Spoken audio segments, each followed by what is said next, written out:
Hello hi guys, how are you? I am Nish Tiwari. Welcome to listeners, viewers and subscribers. Guys कैसे हैं आप सब?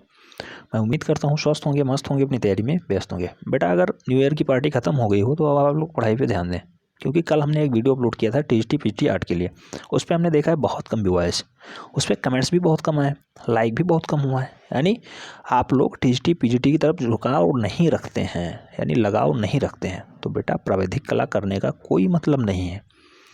प्रावैधिक कला करने का आपका मुख्य मोटो यही है कि आपको टीजीटी आर्ट, और अगर आप पीजी किए हुए हैं तो पीजीटी आर्ट देना चाहते हैं, इसीलिए आपने प्राविधिक कला का कोर्स किया है। प्राविधिक कला का कोर्स किया है जो कि डिप्लोमा के इक्विवेलेंट हो जाता है।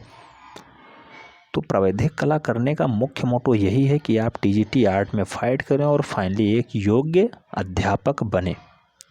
तो बेटा अगर आपको योग्य अध्यापक बनना है तो टीजीटी आर्ट की तैयारी करनी होगी। और टीजीटी आर्ट में जो सेशंस आपको कराए जाते हैं मोस्ट इम्पॉर्टेंट है।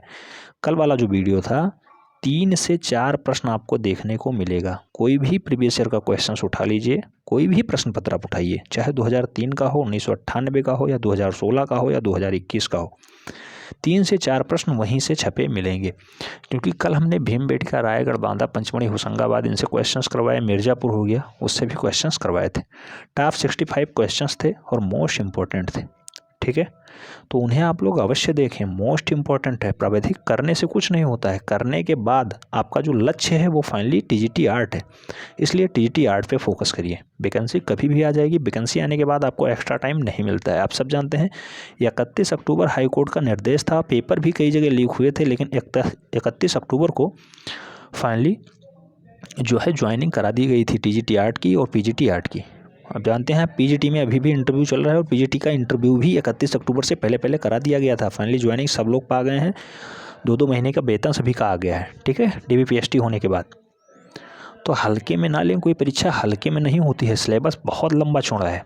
अगर प्राविधिक कला की बात करें, इसका भी सिलेबस बहुत लंबा चौड़ा है। टोटल 100 नंबर पूछे जाते हैं, लेकिन 100 नंबर कहाँ कहाँ से पूछे जाते हैं आपको हर एक चैप्टर से छूना पड़ता है। मैंने पहले ही इसका सिलेबस डिफाइन कर दिया था। 6 खंडों में हमने 100 नंबर को इसीलिए डिवाइड किया था कि इसे 6 खंडों में अगर हम लोग डिवाइड कर लेंगे तो 6 खंडों में पढ़ने में थोड़ी सी आसानी हो जाएगी बेटा।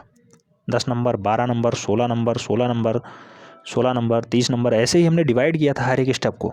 16-16 नंबर के हमने 2 पोर्शन कर रखे हैं, 12 नंबर का 1 पोर्शन कर रखा है, 10 नंबर का 1 पोर्शन कर रखा है। इतनी तैयारी हम लोग कर चुके हैं। तो आप लोग हल्के में नहीं ले रहे हैं बेटा, हल्के में ना लो। प्राविधिक कला करने का मुख्य मोटो आपका यही है, टीजीटी आर्ट के थ्रू आप फाइनली एक योग्य अध्यापक बन जाएं। तो योग्य अध्यापक आप तभी बनेंगे जब आप प्राविधिक कला के साथ साथ टीजीटी आर्ट की भी तैयारी स्टार्ट कर देंगे। क्योंकि आप सब जानते हैं 3 से 4 दिन के अंदर अंदर आदर्श आचार्य संहिता लग जाएगी, और आदर्श आचार्य संहिता लगने के बाद ये भर्ती रुक जाएगी, लंबित हो जाएगी। और आदर्श आचार्य संहिता इसलिए लगेगी क्योंकि आपके उत्तर प्रदेश में विधानसभा चुनाव है, और विधानसभा चुनाव जब चुनाव कंप्लीट हो जाएगा उसके बाद रिजल्ट आ जाएगा, रिजल्ट आ जाएगा उसके बाद नया मंत्रिमंडल का गठन हो जाएगा। जब नया मंत्रिमंडल का गठन हो जाएगा उसके बाद फाइनली कुछ हो पाएगा। और आप सब जानते हैं नई सरकार चाहे योगी की बने या अखिलेश की बने या कोई बनाए, नई सरकार बनने के बाद 3 से 4 महीने सब कुछ ठंडे बस्ते में होता है। नई भर्ती तो कोई ध्यान ही नहीं देता है, चाहे जो आए। तो 3 से 4 महीने आपको एक्स्ट्रा टाइम मिल जाएगा, और 3 से 4 महीने अभी आपको ये चुनाव में लग जाएंगे, तो लगभग 6 से 7 महीने हो गए। तो आपका पेपर मार्च टू अप्रैल में है। मार्च में फाइनली सरकार बन जाएगी, और अप्रैल मई में जो है विज्ञप्ति आ सकती है, 27,000 पदों पे आएगी। तो उसमें आपको ये है पक्का आप पार्टिसिपेट करेंगे। मैं पहले से बोल रहा हूँ, आप लोग पक्का पार्टिसिपेट करेंगे। तो इसलिए तैयारी अभी से जारी रखिए। चैनल के माध्यम से आपको बहुत सारी तकनीकी बताई जा रही हैं, साथ ही साथ बहुत सारे सिलेबस को कंप्लीट कराया जा रहा है। 16 से 18 स्टेप में टोटल उसका सिलेबस है टीजीटी आर्ट का, तो उसको भी कवर कराया जा रहा है। ठीक है, तो उसके जो भी वीडियो अपलोड हों उसे आप लोग सबसे पहले देखें। और पेड ग्रुप में तो अवश्य शेयर करता हूँ, पेड ग्रुप वाले तो देखते ही हैं, वो लोग बेनिफिट्स ले ही रहे हैं।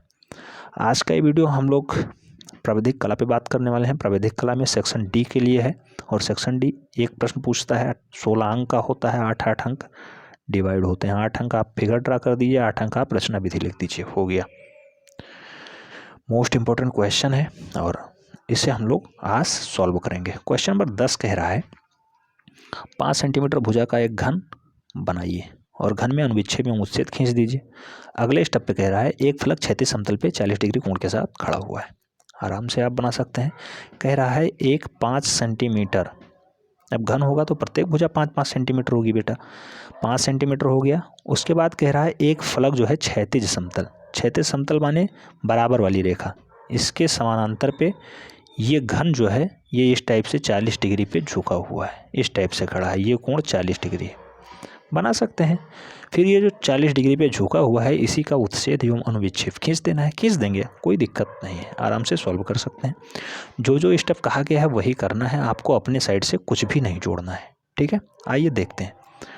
तो करना क्या है, सबसे पहले आपको 2 समानांतर रेखाएं खींच लेनी है, कुछ निश्चित दूरी पे खींच लीजिए, कोई ज़रूरी नहीं है कि आधा सेंटीमीटर हो या 1 सेंटीमीटर हो या 5 सेंटीमीटर हो, थोड़ी सी करीब में रहेगी तो ज़्यादा बेनिफिट्स मिलेगा, क्योंकि उच्छेद अनुविच्छेद केवल सामने और ऊपर से देखने का ही अंतर है, तो इसलिए नज़दीक रहेगा, साफ दिखेगा। घन है तो पक्का है वर्ग बटा वर्ग ही होता है इसका, ठीक है, उच्छेद बटा अनुविच्छेद वर्ग बटा वर्ग ही होगा, ठीक। आइए देखते हैं।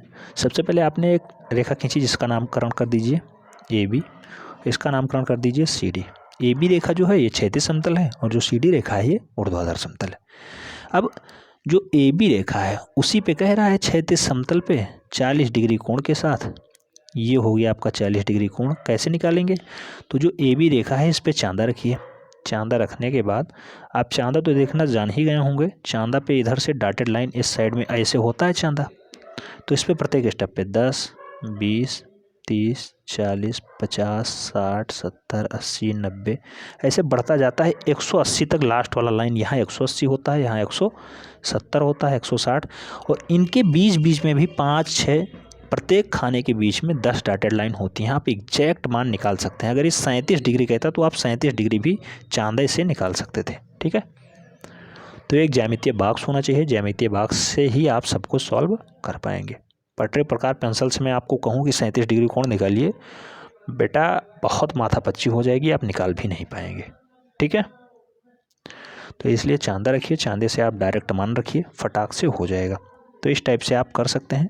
2 समानांतर रेखाएं आपने सबसे पहले खींची, उसके बाद चांदा रखा यहाँ पे, और यहाँ पे चांदा रखने के बाद आप सीधे 40 डिग्री जहाँ बिंदु आता था वहाँ आपने रख दिया, 40 डिग्री पे आपने एक रेखा दर्शा दी, 40 डिग्री कोण हो गया। ये 5 सेंटीमीटर भुजा इस पे लेनी है तो आप पटरी रखिए, यहाँ से यहाँ 5 सेंटीमीटर नाप लीजिए, जहाँ आता है 5 सेंटीमीटर पे नया फिगर ड्रा कर दीजिए, ठीक है। प्रत्येक भुजा 5-5 सेंटीमीटर होगी, क्योंकि ये घन है और घन आप जानते हैं समान भुजाओं में होता है, ठीक है, समान भुजाओं में घनी आकृति ही घन है। इस टाइप से आपने अभीष्ट जो है घन का निर्माण कर दिया। अब इसका उच्छेद अनुविच्छेद खींचना है, तो पहले इसका नामकरण कर दीजिए बेटा। आपने ABCD नाम ले रखा है तो हम नया नाम कुछ कर देते हैं, जैसे ABCD हो गया है। ABCD तो इसका आपने नाम कर ही दिया था, AB और CD, तो ABCD हो गया था, तो इसे हम लोग PQRS के नाम से कर देते हैं, PQR और S। अब PQRS आपने बना दिया है तो PQRS का डॉटेड लाइन यहाँ बनेगा, P dash, Q dash, R dash, S dash, इसे हमें दर्शा देना है। अब P पॉइंट से एक जो है समानांतर रेखा खींचते हैं, P पॉइंट से एक डॉटेड रेखा खींचते हैं, ऐसे ही Q पॉइंट से डॉटेड रेखा खींचेंगे, क्योंकि अनुविच्छेद नीचे बनेगा, उच्छेद तो ऊपर हमने बना ही दिया है। R पॉइंट से भी हमने एक डॉटेड रेखा खींच दी है, R पॉइंट हो गया, और S पॉइंट से भी हमने एक डॉटेड रेखा खींच दी है।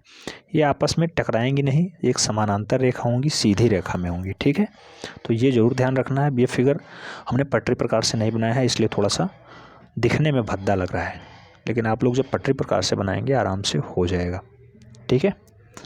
इस टाइप से आपने फिगर ड्रा कर दिया। देन अब आपको फाइनली जो है फिगर बनाया है उसी को आपके सम्मुख रख देना है, ठीक है।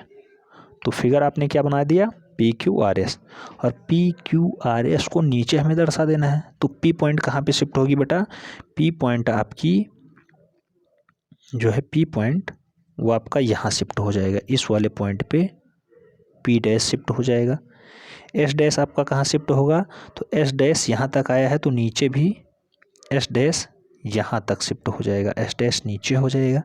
ऐसे ही जो आर है, आर इस वाली रेखा पे आया है आर, तो आर आप यहाँ शिफ्ट कर देंगे। ऐसे ही जो क्यू है, क्यू आपको यहाँ शिफ्ट कर देना है। तो अगर आप किसी भी घन को या फिर किसी भी वर्ग को देखते हैं तो ऊपर से जिस टाइप से आप देखेंगे नीचे सेम वही जो है फिगर ड्रा होगा। तो अनुविच्छेद इसका सीधा सीधा वर्ग ही बन जाएगा। अब घन कह रहा था तो घन टाइप का बनेगा, लेकिन यहाँ आपको दिखाई नहीं देगा, ये सीधे सीधे आपका वर्ग ही बनेगा इस टाइप से। और जो अभीष्ट वर्ग बनेगा यही आपको दर्शाना भी था। ये अनुविच्छेद हो गया और ये आपका उत्च्छेद हो गया, उत्च्छेद, और ये अनुविच्छेद हो गया। ठीक है, तो इस टाइप से आपने सब कुछ ड्रा कर दिया।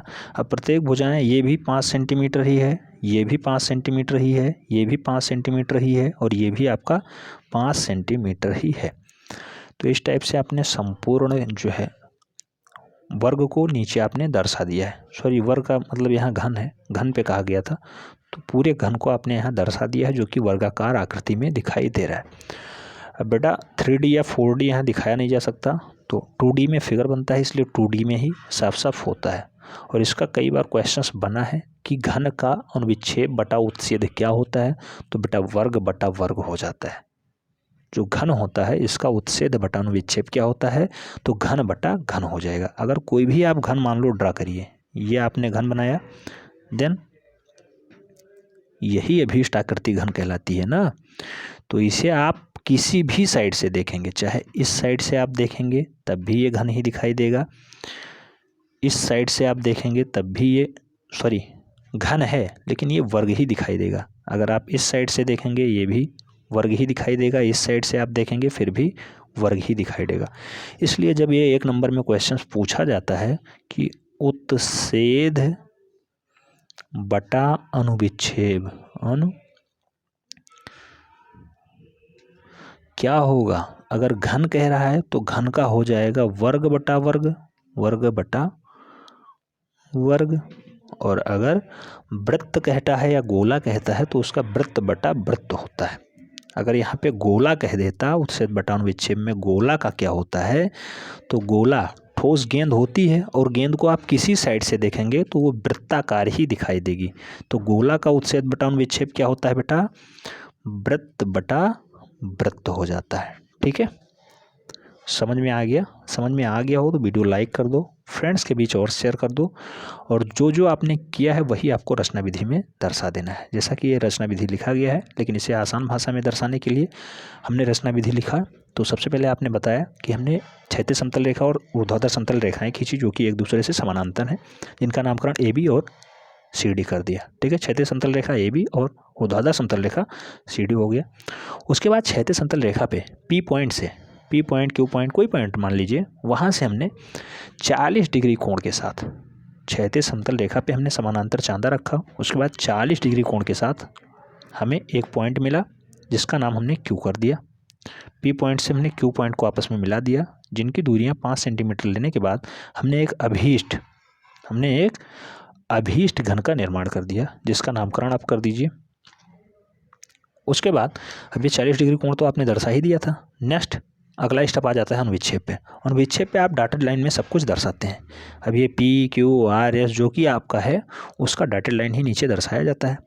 तो सबसे पहले आपने उसके समानांतर रेखाएं खींची और उसके समानांतर रेखाओं पे आपने अभीष्ट अनुविच्छेद का निर्माण किया, अभीष्ट घन का अनुविच्छेद का निर्माण किया, जिसका नाम P dash, Q dash, R dash, S dash है। पूरा काम कंप्लीट हो गया और आप लास्ट में यही लिखेंगे कि अभीष्ट अनुविच्छेद P dash, Q dash, R dash, S dash होगा, जबकि अभीष्ट उत्च्छेद जो है P, Q, R, S होगा। काम कंप्लीट हो गया, 16 नंबर आपका पक्का हो गया, कोई नहीं काट सकता है।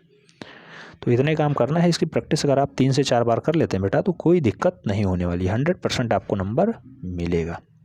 और जो मैं कहता हूँ कि 90/100 आएगा, पक्का आएगा 90/100, कोई संशय वाली बात है ही नहीं। बस आपको प्रैक्टिस और मेहनत उतनी करनी है जितना मैं कहता हूँ। मिलते हैं नेक्स्ट वीडियो में, तब तक के लिए जय हिंद।